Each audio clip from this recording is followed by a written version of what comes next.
You know that feeling when you've still got 2 weeks left and you can already tell your classroom is somewhere else, not just mentally, but physically? Students are mentally gone. Attendance looks different every period.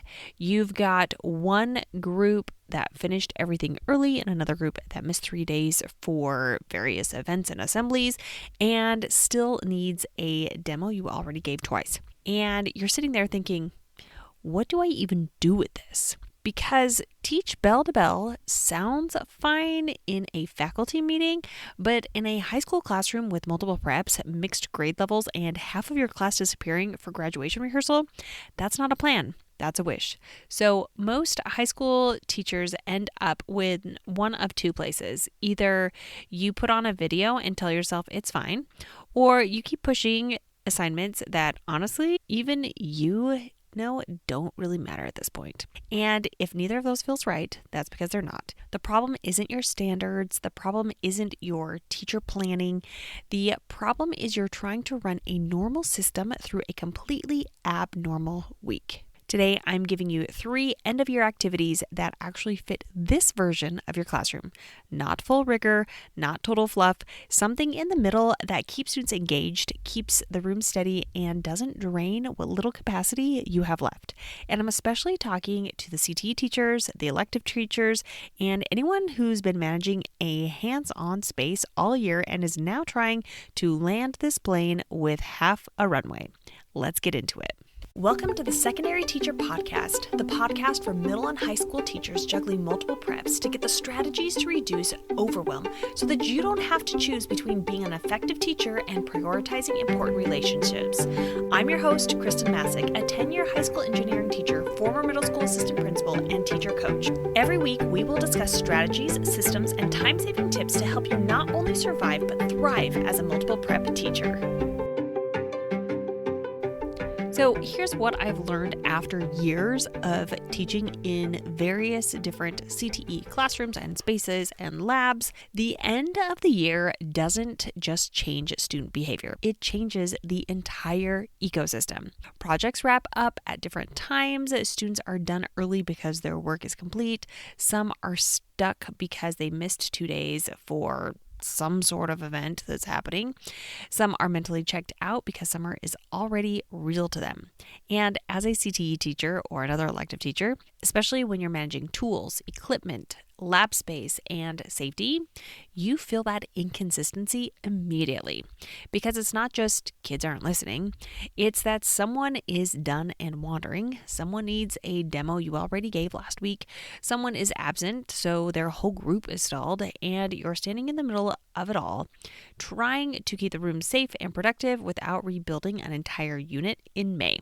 If that's where you are right now, you're not failing. You're just teaching in a season where the normal rules don't apply. And the answer isn't to force your normal plan harder. The answer is a plan that actually fits the week you're in.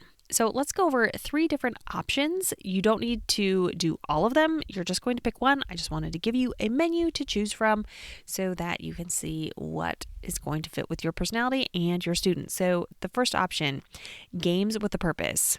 Second is reflection. This is where the real value is.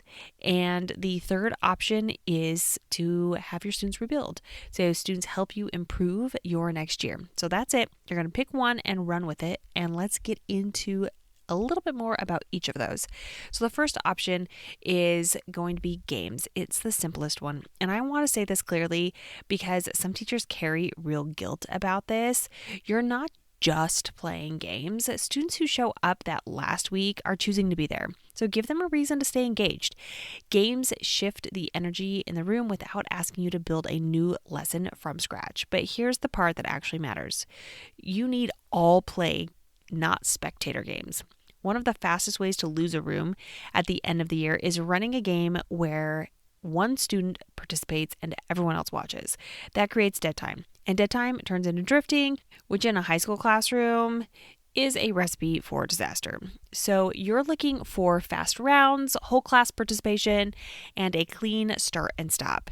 In a CTE teacher's classroom, this might look like some sort of like quick review challenges where everyone answers at the same time on whiteboards, paper, or with a partner.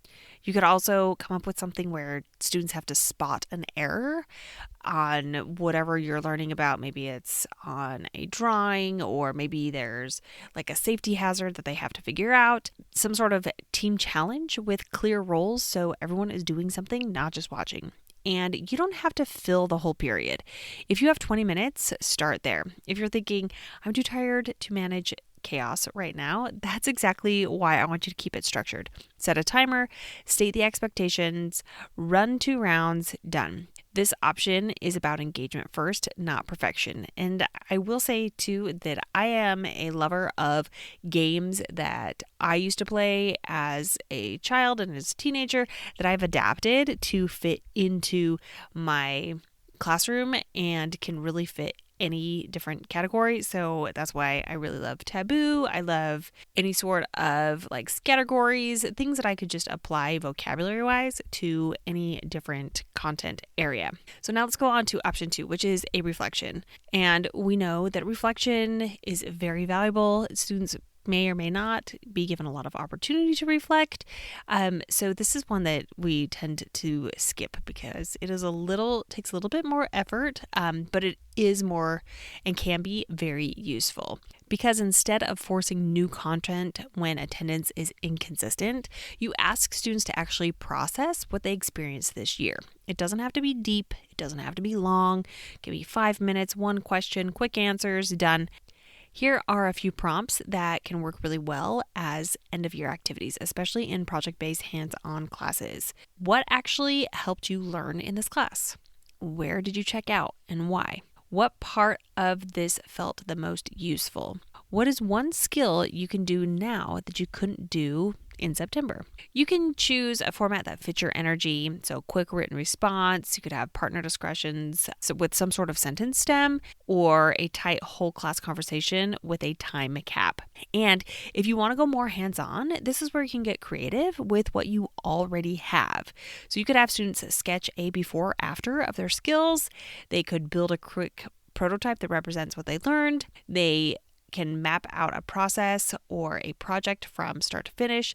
But here's the part I don't want you to miss. You keep that information. Reflection isn't just for them, it's for you. It's one of the most underrated teacher time management moves you can make at the end of the year because it tells you what's actually landing, where students are getting lost, and what to adjust before you do this again. Real data straight from your students before you forget what this year actually felt like. Okay, and option number 3 is to rebuild. So students help you improve for next year. This is next level. It's the one that surprised me most when I started using it. So reflection is processing, rebuild is improvement. This is where you let students help you actually make the class better without you carrying the entire redesign alone.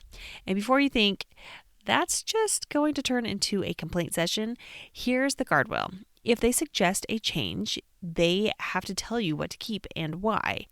That one requirement shifts the whole conversation.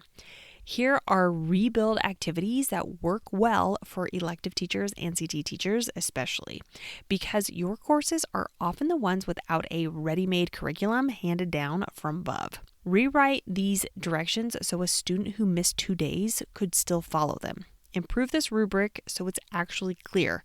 Create a help sheet that would have saved you time on this project. Redesign this unit. What would you keep? What would you change? And why?